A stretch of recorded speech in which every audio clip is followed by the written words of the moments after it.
Assalamualaikum warahmatullahi wabarakatuh. Sobat Waalaikumsalam. strategis dimanapun berada, terima kasih kembali lagi bersama saya Muhammad Syaukilah, Ketua Program Studi Kajian Terorisme SKSG UI, Sekolah Kajian Strategik dan Global. Kali ini kita akan berdiskusi santai bersama Bapak Zarkasi. Beliau biasa dipanggil dengan lakopnya Mbah Zarkasi. Mungkin nanti kita banyak diskusi tentang perkembangan Jamaah Islamiyah yang baru-baru ini membubarkan diri gitu ya. Beliau adalah tokoh yang cukup penting di Jamaah Islamiyah di eranya, yaitu Amir Jamaah Islamiyah setelah Abu Bakar Basir, Setelah Pak Adung. Ya. Setelah Pak Adung, lalu dilanjutkan dengan Pak Parawijayanto. Baik, kalau tidak salah. betul. Rekan-rekan semua, sobat strategis, beberapa waktu lalu mungkin di podcast strategis sebelumnya, kami menampilkan diskusi bersama Khairul Anam, Muhammad Khairul Anam, Panglima Militer Jamaah Islamiyah. Tapi hari ini kita akan berdiskusi banyak hal berkenaan dengan Jamaah Islamiyah bersama dengan Bapak Zarkasi yang merupakan Amir Jamaah Islamiyah di eranya. Assalamualaikum warahmatullahi wabarakatuh, Mbah. Waalaikumsalam warahmatullahi wabarakatuh. Ya, sehat-sehat, Mbah ya. Alhamdulillah baik. Terima kasih, Mbah, atas waktunya bisa datang bersama tadi untuk berdiskusi tentang Jamaah Islamiyah setelah pembubaran 30 Juni yang lalu, Mbah. Baik, terima kasih. Sama-sama. Terima kasih sekali lagi. Mungkin Mbah bisa cerita, Mbah, gimana sebetulnya pembubaran itu. Banyak orang yang skeptis gitu, Mbah. Ya. Tanggapan Mbah gimana tuh? Ya, Kira-kira. baik. Bismillahirrahmanirrahim. Assalamualaikum warahmatullahi wabarakatuh. Alhamdulillahirabbil alamin wassalatu wassalamu ala asyrafil anbiya'i wal mursalin nabiyina Muhammadin wa ala alihi washabbihi ajmain. Allahumma la sahla illa ma ja'altahu sahla wa anta taj'alul hasna idza syi'ta sahla. Pertama-tama saya mengucapkan terima kasih atas undangan Bapak Syauki di tempat ini. Yang kedua, tidak lupa marilah pada kesempatan kali ini kita buka dengan bersyukur kepada Allah Subhanahu wa taala yang telah memberikan kepada kita nikmat-nikmat yang sungguh luar biasa dan tanpa batas. Sehingga atas izin dan perkenannya pagi hari ini bisa berjumpa. Mudah-mudahan rencana acara kita ini diberi kelancaran oleh Allah Subhanahu wa taala. Saya mulai dengan baca bismillah, kemudian menjawab beberapa pertanyaan, tapi kita santai dan mengalir ya. Pertama tentang pembubaran JI ya. Yang sudah beritanya sudah viral dan menyebar ya. Tadi disebutkan ada sebagian yang masih skeptis dan tidak percaya, maka pada kesempatan ini saya secara langsung memberikan penjelasan bahwasanya pembubaran itu benar terjadi pada tanggal 30 Juni 2024 di kota di Sentul Bogor di Hotel Lor-In ya. Yang pada waktu itu para sesepuh atau senior GI, orang-orang penting GI berkumpul dan pada akhirnya sepakat untuk membubarkan GI yang waktu itu dideklarasikan sama Ustadz Abu Rusdan.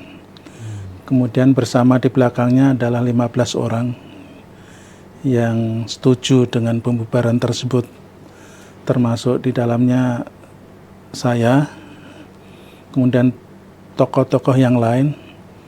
Di sana hadir paling tidak ada 3 Amir GI ya, yang ikut serta setuju untuk pembubaran tersebut. Pertama Bu Rusdan sendiri, kemudian ada hadir Pak Rawi Jayanto, kemudian saya. Nah, maka di situ menjadi resmi kami membubarkan diri dan membuat satu keputusan. Ada 6 diktum yang tercatat dan tertulis ya. Maka kita akhirnya membubarkan diri dan kembali kepada pangkuan NKRI. Negara Kesatuan Republik Indonesia. Oleh karena itu maka seterusnya kita mencoba untuk tetap transparan dan berusaha untuk trust ya, bisa dipercaya, karena nanti kan di lapangannya yang terpenting adalah pembuktian dari poin-poin yang sudah kita tanda tangani. Saya sendiri ikut tanda tangan. Artinya saya harus bertanggung jawab secara pribadi dan menyeru kepada sesepuh yang lain untuk juga komitmen terhadap keputusan tersebut. Sementara begitu dulu. Oke Mbah, Mbah ini kan termasuk tiga amir yang datang ya Mbah ketika itu. Betul ya. Mbah, Abu Rusdan dengan Pak Para Jayanto. Waktu Mbah eranya tahun berapa Mbah waktu jadi amir itu? Jadi eranya tahun 2004 sampai 2007. 2004, 2007. Perannya waktu itu apa aja Mbah? Ya, sebagai amir berarti dia mengorganisir seluruh tantim atau organisasi CI. Dia adalah pimpinan tertinggi jamaah, ya kan? Pimpinan tertinggi jamaah, maka amanat yang berat itu ya harus ditadbir untuk diatur. Ya. Masalahnya waktu mandat diserahkan pada Mbah sendiri itu, saya merasakan pada saat 2004 sampai 2007 ini kan masa-masa tribulasi yang sulit. Karena Mas Syauqi sendiri tahu 2002, 2003 itu masa-masa yang sulit karena ada BP1, bom Bali 1 kan, ya. Di mana bom Bali 1 ini menjadi satu peristiwa bersejarah yang besar, serangan yang luar biasa setelah WTC. Khususnya di Indonesia ini yang terbesar ya Mas, paling besar, paling besar dan paling menghebohkan ya, sehingga menjadi viral dan menjadi berita yang sifatnya internasional. Nah, dampak daripada bom Bali 1 itulah ada koneksitasnya dengan organisasi itu sendiri, ya kan? Karena otomatis nanti pada saat akhirnya kan akan ditelusur. Ini siapa pelakunya, kemudian dari mana, ya kan? Nah, karena situasi seperti itu, saya merasakan ketika diberi amanat itu merupakan masa-masa yang sungguh berat. Karena pada waktu itu dimulailah pemburuan besar-besaran. Dan takdir Allah saya termasuk yang pada akhirnya disejajarkan dengan orang-orang yang sedang dicari dan sangat dicari. Seperti misalnya waktu itu yang sangat dicari kan Nurdin M. Top sama Dr. Azhari. Dua orang itu kan dicari. Ya, waktu itu saya tidak tahu Densus memasukkan nama saya, nggak tahu apa asalnya dari mana. Dilevelkan, disejajarkan dengan Nurdin M. Top dan Dr. Azhari. Ya, ini kan kesulitan ketika kita merasakan kita sedang dicari ya. Bahkan disayembarakan, waktu itu kan ada sayembara, ya? Ada. Jadi dibuat pamflet-pamflet, dipasang nama, terus kemudian besarnya hadiah juga ada waktu itu kan. Waktu tahun 2004-2007 waktu itu sudah harganya 0,5 M ya, 500 juta ya kan. Tentunya bagi saya sendiri dampak daripada amaliyat itu secara organisasi sangat berat. Karena apa ya? Karena kita sebagai orang tertinggi di CI ini kan, kalau misalnya Mas Syauqi ini sedang dicari kan otomatis kita harus ngumpet, harus menghindar. Ya kan? Kalau menghindar ya menghindar saja supaya sempurna Ya. cara penghindarannya. Tapi dapat amanat yang harus kita mengorganisir organisasi, berarti saya harus turun untuk mentadbir kan. Ada sesuatu yang tarik menarik, ya kan. Nah ini yang menyebabkan kesulitan yang saya alami. Takdir Allah di tahun 2007 saya tertangkap oleh Densus 88. Ya, seperti itu. Oke, terima kasih Mbah. Kita break dulu sebentar. Sobat Strategis, kita akan break sebentar untuk nanti kita lanjutkan diskusi kita bersama Mbah Zarkasi, Amir Jamaah Islamiyah di eranya, era tahun 2004-2007. Ya. Sampai kemudian beliau ditangkap, terjadi perubahan struktur Jamaah Islamiyah. Stay tune. Terima kasih. Terima kasih Sobat Strategis yang telah kembali terus memantau atau melihat podcast kami bersama Mbah gitu ya, panggilannya Mbah. Mbah, kita lanjutkan ya Mbah. Siap. Waktu tadi Mbah sampai tahun 2007 kemudian ditangkap. Iya. Nah, ngumpet-ngumpetnya gimana tuh Mbah? Kan satu sisi Mbah dicari oleh Densus, Ya. satu sisi lagi Mbah sebagai pemimpin tertinggi Jamaah CI, Islamiyah. ya. Artinya dua hal itu yang Mbah harus lakukan. Iya. Nah, seperti apa kesulitan yang dihadapi di lapangan Mbah? Ya tetap kan, jadi bagi saya simpulkan bahwa pengejaran Densus 88 bukan main-main, ya kan, karena pasti akan sampai kapanpun akan dicari. Tapi bagi saya ini menjadi sebuah tantangan supaya saya berhasil tidak ditangkap. Kan semangatnya seperti itu waktu itu, jangan sampai tertangkap. Maka bisa sampai berapa tahun itu? 4 tahun ya, 2003-2007 ya. Berarti kan cukup lama gitu berhasil ya untuk, dan beberapa waktu tatkala sudah tertangkap dan Densus bincang-bincang dengan saya juga mengakui bahwa saya termasuk yang dianggap agak sulit untuk ditangkap. Tapi namanya ikhtiar itu kan juga ada batasnya. Kalau Allah menghendaki kan terjadi seperti itu.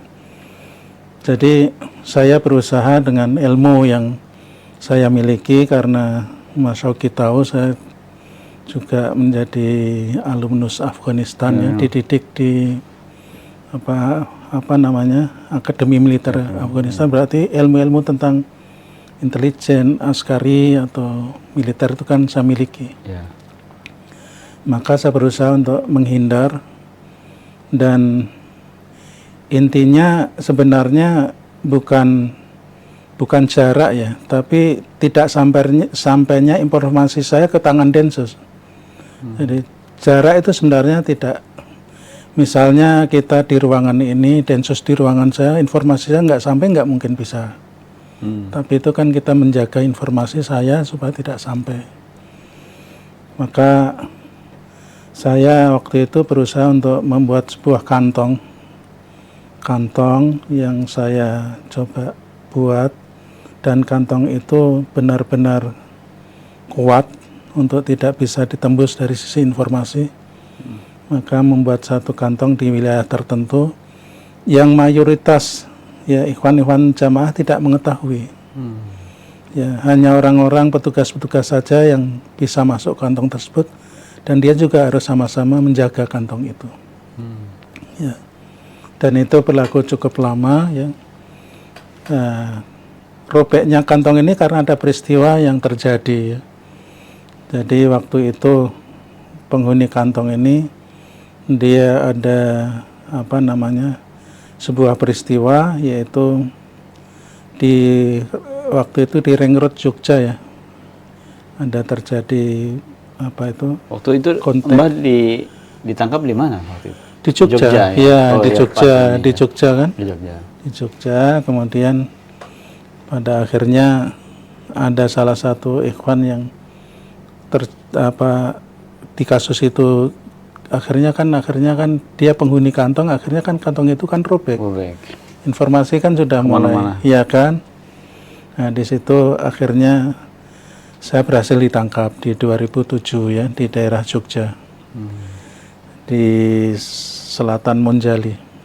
Waktu itu ada berapa kantong kalau boleh tahu, Mbah? Satu kantong aja, Satu kantong. kantong ya. Tapi anggota-anggota yang di dalam kantong itu benar-benar kita pilih, kita seleksi supaya tidak bocor. Oke. Ya, tapi qadarullah kantongnya robek itu karena ada peristiwa penghuni kantong itu ada gas. Ya akhirnya kan otomatis informasi sudah nggak bisa dipertahankan.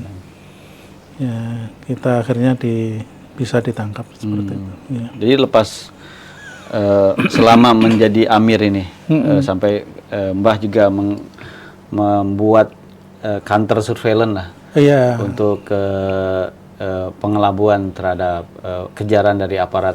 Iya. Selain itu aktivitas Mbah selain mengelabui, kejar-kejaran gitu, menghindar untuk dalam rangka tadbir pendidikan untuk anggota gimana caranya, Mbah? Ya waktu itu kita intinya di kantong tersebut kan juga harus pandai bersosialisasi. Bukan menjadi orang asing, kita juga harus bersosialisasi. Bahkan di kantong itu pendidikan anak-anak juga kita lanjutkan. Yang SD masuk SD, yang SMP, ya di SD negeri ya kita masukin pada umumnya. Bukan menjadi pribadi yang berbeda. Ya kan. Nah, kantong itu dipilih berdasarkan apa, Mbah? Karakteristik kenapa Mbah nyaman di kantong itu, pilih daerah tersebut, misalkan salah satu wilayah di Jogja tadi yang Mbah sebutkan. Kenapa Mbah pilih Jogja? Ya, sebenarnya kita kan ada bidang-bidang yang Mbah bentuk ya waktu itu. Karena tribulasi ini kan intinya bukan program tapi adalah keamanan organisasi. Program itu kan nomor sekian. Atau rencana-rencana program itu nomor sekian. Tapi yang penting kan masalahnya begini Mas Syauqi ya. Jadi sebenarnya secara umum JI ini kan secara strateginya kan ada tiga. Ada tiga ya. Yang pertama adalah namanya bahasa Arabnya takwinul jamaah. Pembentukan jamaah ya kan. Kalau ini sudah dibentuk dan kuat maka dilanjutkan dengan takwinul kuwah, pembentukan kekuatan, pembangunan kekuatan. Karena waktu itu kita tandim siri dan tandim askari otomatis ke arah senjata. Ya kan, askari, maka ada i'dad.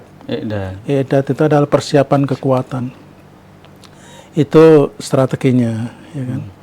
Kalau ini i'dad sudah ini berarti nanti step berlanjutnya adalah namanya istihdamul kuwah, yaitu penggunaan kekuatan. Tadi pembentukan jamaah, kemudian pembangunan kekuatan dan penggunaan kekuatan. Ya. Nah, di JI kan invisol atau lepas pembentukan pertama kan 1 Januari 1993. Mungkin Mas Syauqi tahu ya, dari NII kepada JI. Ini sudah umum lah, sudah diketahui lah. Nah, di tahun-tahun awal berarti kan takwinul jamaah, pembentukan kekuatan. Konsolidasi. Kan? Nah, itu berlangsung baiklah, karena tidak ada gangguan waktu itu, ya kan? Tahun berapa sampai tahun berapa? Itu ya sekitar sampai wafatnya Amir pertama lah, Ustadz Asdullah Tungkar kan beliau wafat tahun 1999 kalau nggak salah. 98 kan terjadi Krismon ya. Karena Krismon kemudian Soeharto jatuh ya, beliau malah bisa masuk karena dia termasuk orang yang dicari di Orde Baru. Maka waktu itu ya pembentukan jamaahnya relatif berjalan dengan baik. Tapi pasca 2000, 2002, 2001 ini sudah mulai terganggu takwinul jamaah, ya kan? Karena tadi ada kasus BB1 ya kan, otomatis organisasi kan terguncang. Problematikanya waktu itu bersamaan dengan takwinul jamaah kan takwinul kuwah bisa juga dilakukan, bisa dilakukan. Artinya pengganti daripada apa itu muaskar di Afghanistan kita cari tempat lain yaitu di Moro, ya kan? Berarti takwinul jamaah dan takwinul kuah kan bersamaan bisa diraih. Baik. Tetapi 2000 sekian ke sini sudah mulai ini guncang kan ya. Jadi yang saya simpulkan ujian di 2000 ke sini ini berarti takwinul kuahnya sudah tidak bisa dilakukan. Bahkan di takwinul jamaah itu terkena ujian yang paling berat. Ya, kenapa? Yaitu pokok daripada takwinul kuah atau pembangunan kekuatan itu adalah qiyadah rasyidah dan qaidah sholabah. Qiyadah rasyidah ya pemimpin yang rasyid, ya berarti amir-amir GI yang terpilih. Kemudian anggota-anggota atau ring satu yang mengitari amir. Ya. Nah, beberapa kali ujiannya adalah terambilnya amir. Berarti kan takwinul jamaah ini Agak goncang. guncang karena guncangnya di Dari atas, ya kan. Nah, maka saya katakan bahwasanya solusi problem ini adalah solusi untuk supaya amir tidak terambil lagi. Oke. Ya kan? Dari Bursan terambil, ganti Pak Adung terambil, ganti saya. Berarti pikiran saya kan jangan sampai terambil lagi. Ya kan, seperti itu. Kalau program nomor sekian, kalau ibarat organisasi kan pimpinan itu kan kepala. Ya kan? Kalau kepala dipotong ya sudah tidak ada apa-apa. Sekalipun secara kultur mungkin barangkali ikhwan-ikhwan di bawah masih merasakan kami GI, tapi hakikatnya sudah tidak ada. Dan seperti itu. Ketika Mbah ditangkap 2007 ya, terus kemudian itu langsung beralih ke Papara secara otomatis atau secara kultural atau ada semacam musyawarah di Suro? Ada proses tentunya ya, kan karena sistemnya ada proses. Ketika ditangkap kan saya di dalam, tidak tahu informasi di luar. Tapi ya ada beberapa informasi ya, ada penggantian ya. Tapi saya tidak bisa memastikan siapa amirnya setelah saya kan. Namanya kita jadi napi ya. Semua informasi kan dibatasi sehingga pasca itu prosesnya bagaimana saya sendiri tidak tahu. Tapi dengar-dengar seperti itulah. Mbah dari 2007 masuk itu ada proses peradilan. Bebas tahun berapa, Mbah? Ya, jadi 2007 saya tertangkap ya. Kalau nggak salah bulan Juni di Jogja ya. Itu prosesnya saya langsung ditempatkan di rumah khusus di Jogja selama 1 bulan. Ya kan, baru setelah itu dipindahkan ke Makobrimob ya, untuk menjalani proses persidangan. Ya kan.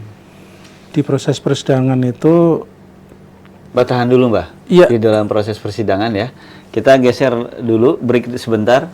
Sobat strategis yang berbahagia, tetap bersama kami. Ikuti perbincangan hangat saya dengan Mbah Zarkasi. Terima kasih. Sobat strategis, kita lanjutkan kembali diskusi kita bersama Mbah Zarkasi. Tadi Mbah sampai dalam persidangan ya, Mbah? Yeah. Proses persidangan Yeah. Makobrimob. Ya, saya lanjutkan ya. Jadi proses persidangan ini saya disidang di PN Jakarta Selatan ya. Pengadilan Negeri Jakarta Selatan. Ya, prosesnya cukup lancar. Jadi waktu itu saya dikenakan delik yang berlapis ya, karena jelas saya posisinya adalah orang nomor 1 di GI waktu itu ya kan. Kemudian setelah saya pelajari deliknya ternyata berlapis, dan pada akhirnya dalam proses itu saya oleh jaksa penuntut umum itu dituntut seumur hidup. Saya juga nggak nyangka kalau setinggi itu ya, karena masa saya ini kan masa tribulasi yang berat berkaitan dengan aksi-aksi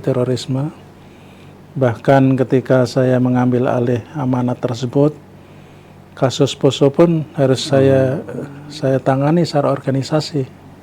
Padahal kasus Poso tahu sendiri di sana kan adanya kan militer, ada pembunuhan, ada mutilasi. Ya, kalau dengar kan ada mutilasi siswi, pelajar ya, suatu yang mungkin di benak kaum muslimin secara umum nggak masuk akal kan, tapi kan terjadi.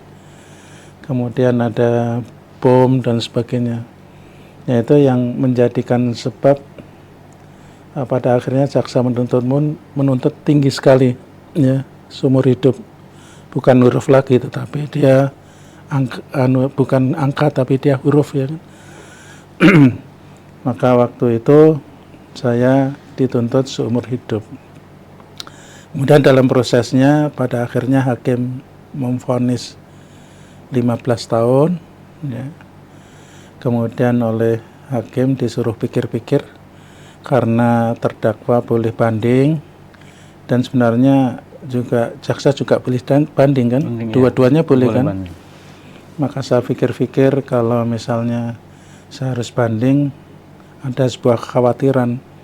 Ini tuntutannya kan sudah huruf, ini sudah jatuh ke angka kan, khawatir balik lagi ke SH, ya kan. Bahkan maksimal hukuman di delik saya itu hukumannya mati, maksimal hukuman, tapi kan tuntutannya nggak di maksimalnya, tapi di seumur hidup. Akhirnya bilang saya tidak banding, saya terima itu. Tetapi kan jaksa juga punya hak banding, ya kan. Ya, saya nunggu jaksa apakah dia banding atau tidak. Ternyata jaksa juga tidak banding. Pada akhirnya saya terima. Saya jalani 15 tahun itu. Saya di dalam perjalanan menjalani hukuman, saya mengambil pembebasan bersyarat, ya kan. Itu resikonya ada juga ya? Maksudnya? Pembebasan bersyarat dari ikhwan-ikhwan itu? Oh iya, jadi masa waktu saya kan dulu ditahannya di Jogja 1 bulan, kemudian di Makobrimob kira-kira setahun ya, 8 bulan sekian lah, dipindah ke Polda. Di Polda lama, ya kan, kemudian dipindah ke Cipinang. Nah, di Cipinang itu ada, di tahun-tahun itu ada ujian ISIS kan, ISIS ini kan takfir ya, udah mengkafirkan. Tapi saya secara pribadi tidak setuju dengan paham tersebut. Maka saya berani ngambil PB, karena PB kan ada persyaratan, yaitu setia kepada NKRI. Otomatis kan ini kontra dengan paham ISIS. Otomatis orang-orang yang berfaham berarti dia sudah berani mengkafirkan saya. Ketika saya ke masjid di Cipinang itu juga dianggap sudah melanggar syariat, ya, dianggap masjid dirar, ya kan. Tapi saya sudah tidak ada masalah. Ya. Kenapa Mbah memutuskan untuk ambil PB, pembebasan bersyarat, Mbah? Ya. Apa yang mendasari kemudian Mbah menerima ini, saya harus kembali ke NKRI? Apa alasannya ketika itu? Ya, saya pikir secara logika ya. Pertama logika ya. Ya, pada umumnya fitrah manusia pada umumnya, apa sih enaknya berlama-lama di penjara, ya kan. Pertama kan itu kan. Yang kedua memang di luar ada tanggung jawab yang harus diselesaikan, ya kan. Yang ketiga memang basic saya adalah basic militer. Ya, orang itu kalau ditangkap musuh itu nggak bagus berlama-lama. Kalau bisa dia harus cepat keluar kan gitu. Itu kan secara normal kan seperti itu. Adapun secara syariat ya saya sudah merasa tidak ada kontradiktif kalau ada pemahaman-pemahaman yang seperti itu, ya kan. Karena di Cipinang itu sendiri kan ada dua blok ya, blok ISIS sama blok GI ya kan. Blok ISIS waktu itu pengaruh daripada Aman Abdurrahman, itu kuat sekali, dan sama anak didiknya ya, itu kontranya sangat kuat sekali. Maka saya berusaha, sekalipun saya secara pribadi kontra Fahmi, tetapi kan saya menjadi orang tertua di blok khusus namanya. saya harus membina kepada keduanya. Karena rata-rata mereka adalah di bawah saya dari segi umur dan pengalaman. Berusaha untuk membuat keadaan lebih tenang, sekalipun secara paham sudah berbeda. Maka saya beranikan untuk mengambil PP itu dengan persyaratan tadi. Itu di tahun 2000, saya kan bebasnya 2015 tuh. Jadi 2007 bebas 2015. Saya menjalani 8 tahun 4 bulan.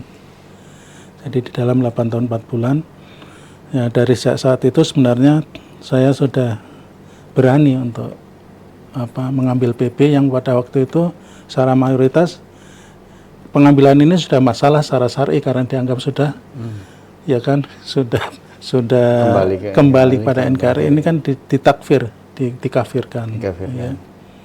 Mungkin gitu. Mbah berani menerima resiko itu? Oh iya, nggak apa-apa. Saya buktinya kan berlangsung. Oke. Bahkan ketika ngambil PP itu kan harus ada penjamin. Penjamin ini harus berani menjamin jangan sampai nanti setelah dibebaskan secara bersyarat melakukan perbuatan yang mengulang perbuatan itu.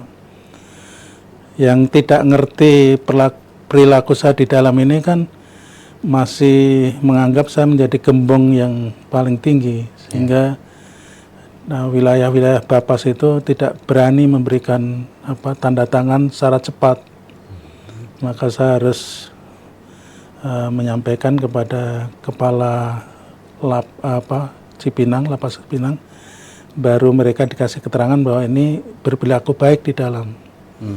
Maka mendapatkan itu pembebasan bersyarat. Nah, waktu Mbah di dalam itu kan artinya jamaah Islamiyah masih terus berjalan ya Mbah ya? Berjalan, yang di luar berjalan. Mbak dengar nggak tuh selintingan pemimpinnya itu Pak Para, dengar nggak waktu itu? Waktu awal-awal enggak, ketika sudah keluar baru. Kalau di dalam enggak, karena dulu katanya penggantian keamiran pasca saya itu dirahasiakan. Siapanya itu dirahasiakan, tapi kereta tetap berjalan. Tetap berjalan. Ya. Nah, waktu itu di era Mbah itu Tastos ya? Tastos itu di era Mbah atau? Ya, waktu itu TAS itu kan total amniat system dan TOS kan total solution ya. Itu menjawab daripada problem utama tertangkapnya Amir berkali-kali. Ya, kan saya bilang program nomor sekian tapi jamaah itu harus tetap berlanjut. Jangan sampai Amirnya tertangkap lagi. Maka dibuat TAS itu. Ya. Lepas Tastos itu kemudian Mbah ditangkap, apa kemudian Tastos itu masih berjalan atau sudah diganti dengan Pak Para dengan sistem ya strategi? Begini, jadi waktu Tastos itu kan ring satunya di sekitar saya kan termasuk Mas Para. Ya, jadi dia termasuk yang menggodok bersama saya kan, bersama tim yang lain. Jadi Mas Para paham betul, paham juga tribulasi yang berat itu paham betul. Jadi kan yang pengen diambil oleh Densus kan bukan saya saja, termasuk Mas Para, ya kan. Jadi orang-orang penting ini dan sisa-sisanya akan diambil. Maka yang menggagas atau merancang TAS itu termasuk di dalamnya Mas Para. Kan gitu. Makasih Mbah, kita break kembali. Sobat-sobat strategis, kita akan lanjutkan setelah break yang satu ini. Terima kasih. Kembali lagi bersama podcast strategis bersama Mbah Zarkasi, Amir Jamaah Islamiyah, ex Amir Jamaah Islamiyah tentunya. Mbah tadi sampai Pak Para ya, betul, ya. yang merumuskan, yang turut serta merumuskan strategi TAS-TOS gitu. Ya, betul. Bahkan belakangan diketahui meneruskan kepemimpinan Mbah ya. Iya, betul. Ya. Gimana perannya Para ketika itu, Mbah? Waktu zaman bersama saya. Bersama Mbah yang merumuskan TAS-TOS. Iya. Terus kemudian setelah beliau memimpin, apakah Mbah tahu kiprahnya beliau seperti apa gitu? Oh, kalau ketika bersama saya ya beliau termasuk yang potensial ya. Jadi punya kapasitas lah. Makanya pada akhirnya kalau misalnya jamaah menunjuk beliau pasca saya, ya saya tepat, ya kan. Jadi punya kapasitas, punya kapabilitas. Adapun setelah saya di dalam menjalanin 8 tahun 4 bulan, ya kan, cukup lama itu. Setelah itu saya di dalam hampir tidak tahu beritanya. Saya bebaskan tahun 2015. Sedangkan kalau nggak salah Pak Para itu tertangkap 2019. Berarti di luar saya masih ada waktu 4 tahun. Ya di luar ya sudah banyak informasi yang kalau ternyata dia yang memegang setelah saya. Dan tas-tos nampaknya dilanjutkan oleh Mas Para karena memang problem utamanya adalah seperti itu, terambilnya pimpinan JI yang berkali-kali. Saya melihat bahwasanya ketika dia melanjutkan tas-tos, dari sisi lamanya waktu itu berhasil, ya kan. Kalau saya kan berapa? 4 tahun ya, 4 tahun. Kalau dia dari 2007 ya, sampai 2019, 11 tahun. Berarti kan tas-tos, berarti kan konsep yang bisa menjawab, ya kan, bisa menjawab. Namun saya dengar bahasanya dia membuat satu strategi baru, yang disebut dengan strategi tamkin Jamaah Islamiyah. Dan ini adalah perubahan yang berdasarkan kajian-kajian perkembangannya itu memang ada perubahan-perubahan yang sangat signifikan. Bahwasanya mengalihkan dulu kan kalau mengacu pada PUBG, jadi Indonesia ini menjadi wilayah garap utama. Jadi NKRI kan musuh yang harus dihancurkan, ya kan? Harus diganti dengan Daulah Islamiyah, ya kan? Seperti itu, maka dia waktu itu merubah, ini bukan wilayah garap utama lagi, karena dia berdasarkan kajian-kajiannya sudah merambah kepada kajian yang warnanya Ahlus Sunnah, ya kan. Warna Ahlus Sunnah berarti dia tidak menjadikan Indonesia menjadi wilayah garap utama, maka dia mengalihkan sasaran-sasaran itu keluar Indonesia. Jadi ya kan? Udah mulai disitulah bergeser orientasi sasaran Jamaah Islamiyah. Jadi bukan Indonesia, karena dalam kajian Ahlus Sunnah wal Jamaah kan ada istilahnya yang disebut dengan ahlu kiblat.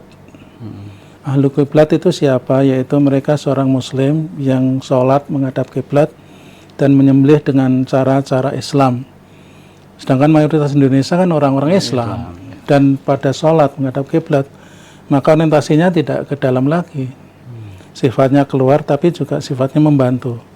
Maka kan pasca Mbah ini pegang Para itu kan orientasinya Suriah, jadinya ke Suriah, ya kan, sudah enggak ke Indonesia.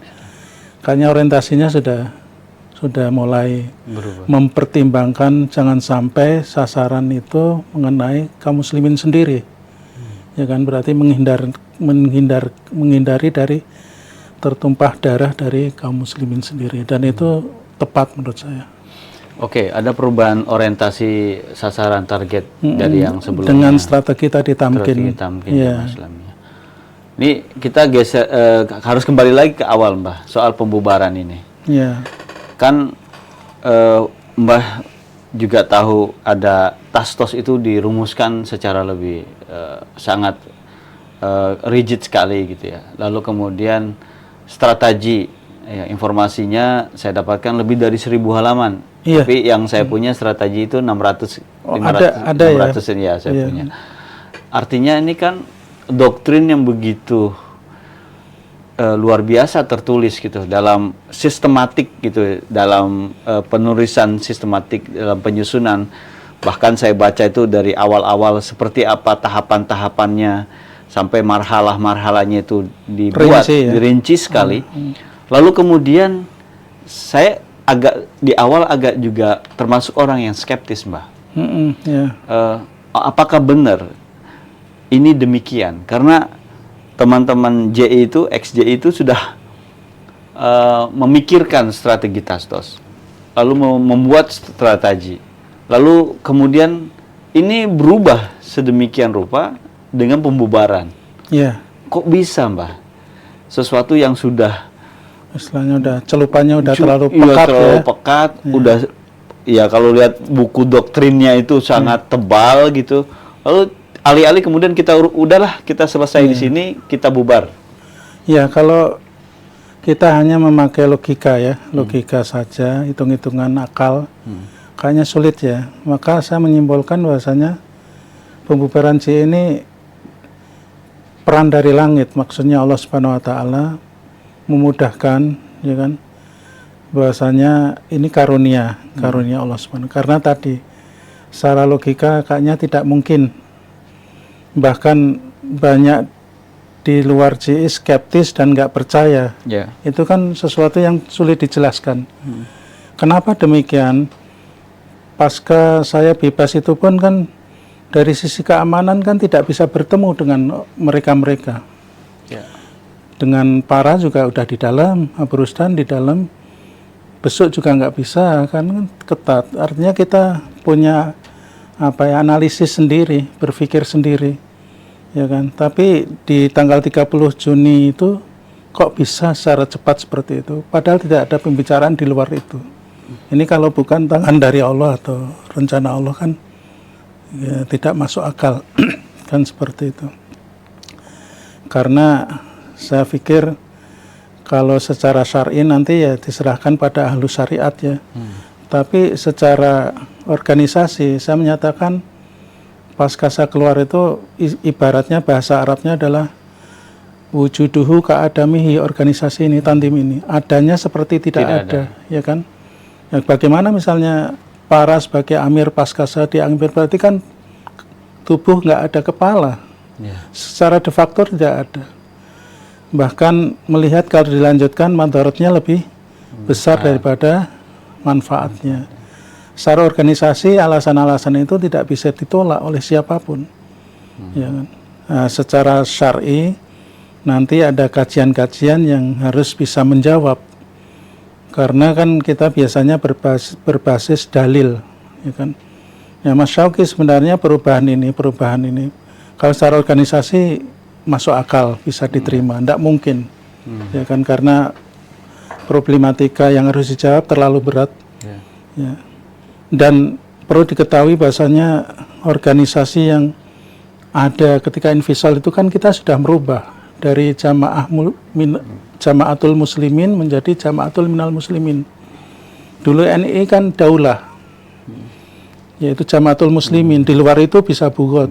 Tapi kan kita keluar untuk merubah menjadi jamaah, bagian dari jamaah yang lain. Kita tidak merasa bagian jamaah yang di luar kelompok kita adalah bugot, tidak seperti itu.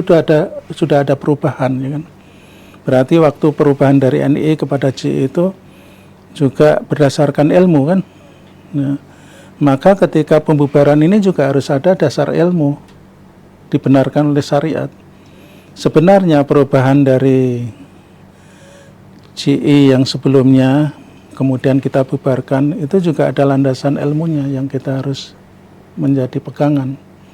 Dan perubahan ini bukan perubahan yang sifatnya akidah, bukan perubahan prinsip, tapi adalah pilihan daripada ijtihad ulama dalam melihat status negeri yang kita berada di dalamnya, yaitu NKRI. Kalau dulu CI menganggap ini adalah musuh, tapi setelah kita pelajari ulama-ulama itu bahasanya NKRI bukan musuh, dia adalah negeri muslim yang mayoritas muslim. Ya, jadi perubahan ini adalah perubahan pilihan ijtihadi, ya kan. Kalau dulu pilihan ijtihad kita seperti itu, sekarang seperti ini, dua-duanya sah menurut Islam. Karena kalau ijtihadi ini, kalau ijtihad ulama itu salah, itu pahalanya 1. Kalau benar pahalanya 2. Di wilayah ijtihad ya. Kalau di wilayah hitam putih yang harus prinsip kan kita tidak akan masuk ke sana. Kita pilihan-pilihan, dan pilihan ini menurut saya 1 benar, yang kedua ya tadi prosesnya karunia Allah, karena kita tidak saling berhubungan sebelumnya. Tapi di saat itu saya sudah menyimpulkan ini organisasinya tidak banyak madarat yang kalau dilanjutkan seperti itu. Artinya secara keorganisasian JI itu udah bubar. Ya, menurut saya dengan tertangkapnya Amir, sekalipun di bawah ini kan kata Mas Para terakhir 6.000-an ya. Iya. Secara kultur tidak bisa, tidak mau Ikhwan itu membubarkan diri kan. Tapi secara organisasi tanpa pimpinan kan tidak bisa. Berarti kan satu serpian-serpian yang bekerja sendiri-sendiri. Oke, setelah pembubaran ini oleh Abu Rusdan sebagai juru bicara waktu Amir, beberapa perwakilan Amir. Lalu kan kemudian ada prosesnya ke depan, Mbah, yang harus dilakukan. Peran apa yang bisa dilakukan oleh mantan Amir ini untuk anggota-anggota dulu yang bergabung? Ya, peran untuk pasca pembubaran di Lor-In itu ya. Iya. Otomatis saya selaku mantan Amir ya, juga mantan ex-JI ya, berarti kan sudah bubar, berarti kan secara organisasi sudah bubar. Ya, kita harus konsisten dan konsekuen terhadap 6 poin itu. Sebagai Amir harus memberikan contoh bahwa kita tidak bergeser daripada kesepakatan yang sudah ditandatangani. Misalnya kita kembali ke pangkuan NKRI ya, kembalinya bukan berpura-pura, kan bisa juga berpura-pura. Dan poin-poin yang lain harus kita, toh kalau kita kembali kepada kajian secara organisasi maupun secara syar'i kan tidak, bahkan saya merasa bersyukur dengan kondisi pembubaran itu. Kenapa? Ya karena ini pilihan yang tepat. Pilihan yang tepat bergabung kembali kepada NKRI dan secara syariat tidak disalahkan. Kalau disalahkan kan kita akan berhenti, nggak mau mengambil itu. Tapi ini pilihan ijtihad yang dipulihkan. Pilihan dari ulama juga. Jadi sebenarnya perbedaan-perbedaan yang ijtihadi itu kita kembali kepada perbedaan ulama di dalam menilai NKRI. Kita pilih bahasanya madhab Syafi'i ini lebih tepat karena mayoritas umat Islam Indonesia kan madhabnya Syafi'i. Kalau kita mengacu pada madhab Syafi'i, NKRI bukan negeri kafir atau darul kufri, bukan, tapi dia adalah negeri muslim. Ini statusnya seperti itu. Maka ada dasar berpijak yang juga dipulihkan secara syariat. Oke. Mbah, ini kan anggotanya tadi Papara Mbah kutip 6.000 ya? Ya. Artinya kan ini cukup besar ya, Mbah? Ya. Apa yang kira-kira dilakukan untuk ini solid bahwasanya sampai level Taifah itu betul-betul ikut? Ya, kita melakukan satu yang disebut dengan sosialisasi deklarasi ya, SOSDEK ya. Dari ini sudah ke 35 kali ya dari sejak pembubaran seluruh wilayah nasional JI ya.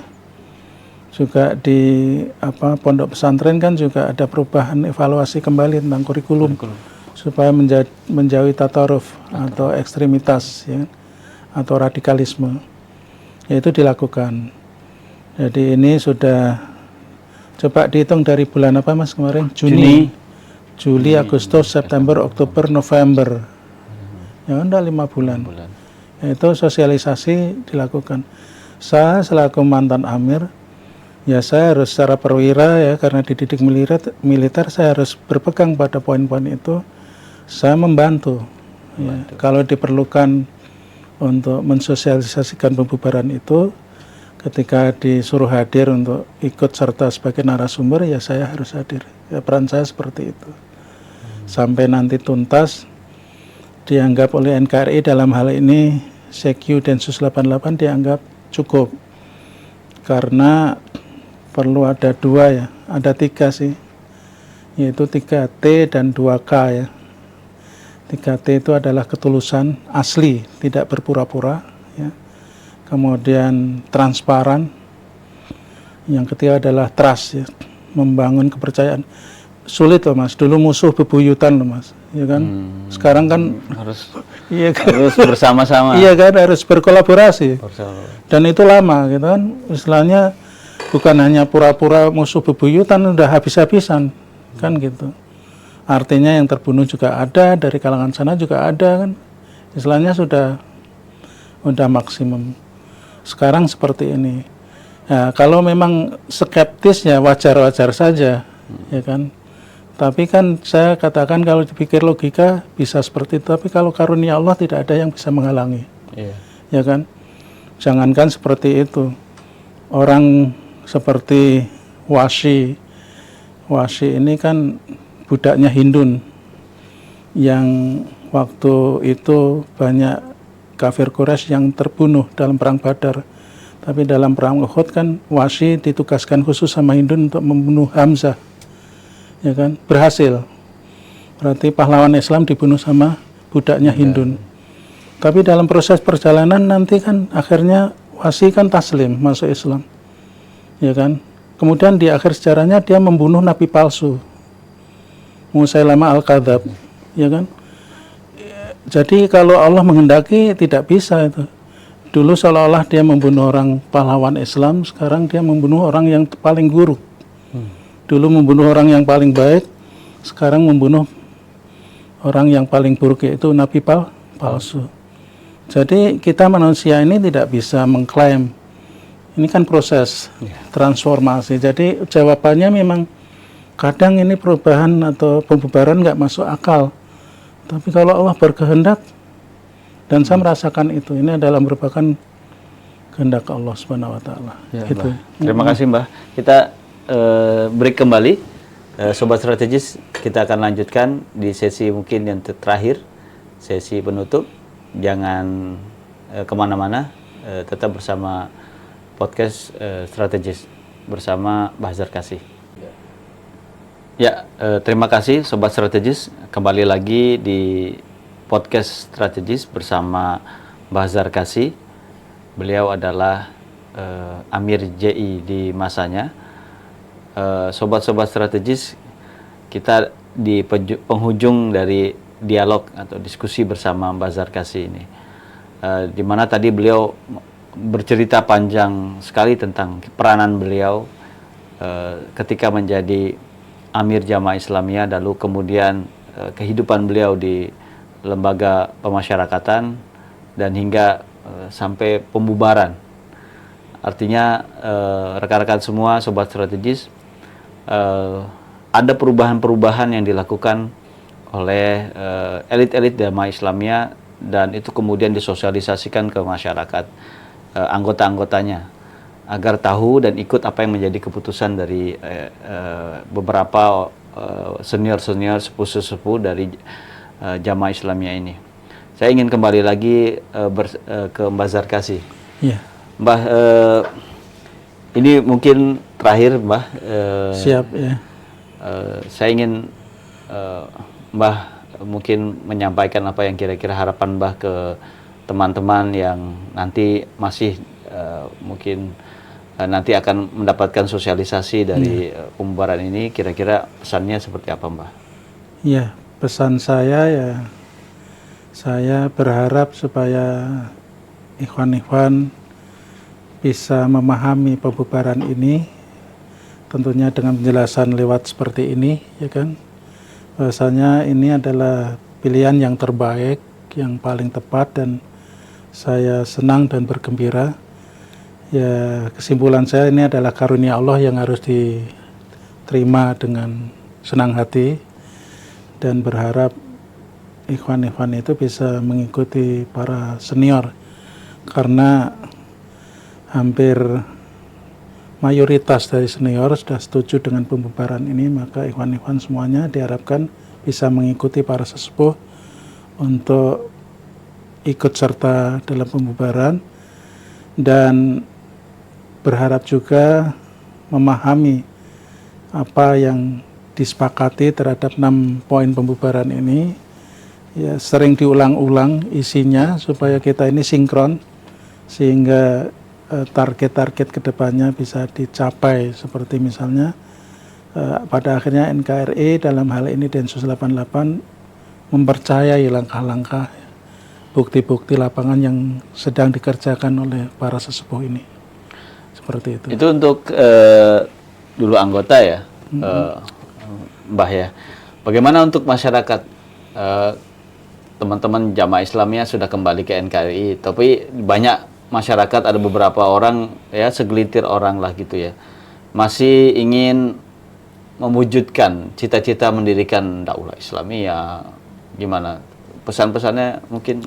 Ya, kalau pesan saya secara pribadi ya harus mengkaji kembali bahwasanya kita ini hidup di bumi Indonesia, tanah di mana kita dilahirkan, ya. Jadi kewajiban untuk cinta kepada tanah di mana kita dilahirkan, dalam ini adalah Negara Kesatuan Republik Indonesia atau bangsa Indonesia, tidak menyalahi syariat. Karena Rasulullah juga dalam membawa Islam juga cinta kepada Makkah Al-Mukarramah, di mana beliau juga ketika hijrah ke kota Madinah menengok ke belakang untuk melihat Makkah di mana tanah dia dilahirkan, ya kan? Jadi tidak ada dikotomi antara tanah kelahiran dengan syariat Islam yang sifatnya universal, ya kan? Selama ini kan paham-paham sebelum ini yang saya rasakan itu seperti dikotomi, ya kan, dipisahkan antara cinta kepada tanah kelahiran dengan Islam. Nah, itu tidak bertentangan. Para ulama-ulama Ahlus Sunnah tidak mempertentangkan itu, dan dalilnya cukup kuat bahwasanya Rasulullah juga mencintai Mekah, dan Islam itu sifatnya universal, ya, untuk rahmatan lil alamin. Saya sampaikan pada masyarakat supaya juga memahami pembubaran ini. Dan yang kedua, berharap supaya teman-teman GI yang sudah membubarkan diri ini bisa diterima di tengah-tengah masyarakat, supaya kolaborasi ini dan kembalinya kami kepada NKRI ini bisa mulus diterima, tidak ada syak, tidak ada keraguan seperti itu. Mungkin itu, Pak. Ya. Terima kasih Mbak Zarkasi, Sobat Strategis. Kita mungkin di akhir penghujung diskusi atau dialog saya Muhammad Syauqillah bersama Ketua Program Studi Kajian Terorisme SKSKUI dengan Mbak Zarkasi, salah satu imam atau amir Jamaah Islamiyah di eranya. Saya ingin memberikan beberapa kata kunci. Pertama, kata kunci yang perlu kita sadari adalah, dan mungkin kita garis bawahi, adalah bagaimana perubahan organisasi itu mendasarkan pada satu logika yang berdasarkan keilmuan gitu ya. Berdasarkan keilmuan artinya ada literasi di situ. Ada perubahan-perubahan sejak era Tastos sampai strategi, dan kemudian akhirnya membubarkan diri. Itu ternyata pengkajian yang tidak pernah berhenti. Tentunya dengan ilmu pengetahuan yang dimiliki oleh para senior ex-Jamaah Islamiyah ini. Satu hal yang menurut hemat saya ini satu hal yang menarik. Yang kedua yang saya ingin sampaikan adalah bagi teman-teman yang masih memiliki atau pihak-pihak yang masih memiliki pemahaman-pemahaman yang mungkin berbeda dengan NKRI, mari lihatlah cerminan dari elit-elit ex-Jamaah Islamiyah ini, bagaimana mereka itu kemudian berpikir ulang tentang apa yang dilakukan selama ini, lalu kemudian merekonstruksi kembali jalan perjuangannya, bahwasanya ini sudah tidak relevan lagi, dan kemudian kembali ke pangkuan NKRI. Yuk mari teman-teman yang masih memperjuangkan gitu ya negara berdasarkan keyakinannya, kembalilah ke NKRI yang kita cintai ini. Semoga podcast strategis ini ke depan dapat menampilkan tokoh-tokoh dari ex-Jamaah Islamiyah kembali, Mbah. Amin, sehingga publik tahu argumentasi dari pembubaran diri Jamaah Islamiyah ini. Terima kasih Mbah atas kesempatannya. Sama-sama. Semoga Allah Subhanahu wa taala memberikan kita barokah, kesehatan, dan tentunya kita dapat menjalani kehidupan ke depan dengan baik dan lancar, dan dirahmati oleh Allah Subhanahu wa taala. Amin ya rabbal alamin. Terima kasih Sobat Strategis. Kita akan kembali lagi di podcast selanjutnya dengan tema yang berbeda. Semoga saja dengan elit ex-Jamaah Islamiyah yang lain. Terima kasih atas perhatiannya. Kami Muhammad Syauqillah dari Program Studi Kajian Terorisme Sekolah Kajian Strategik dan Global mengucapkan terima kasih dan sampai jumpa. Wassalamualaikum warahmatullahi wabarakatuh. Waalaikumsalam warahmatullahi wabarakatuh.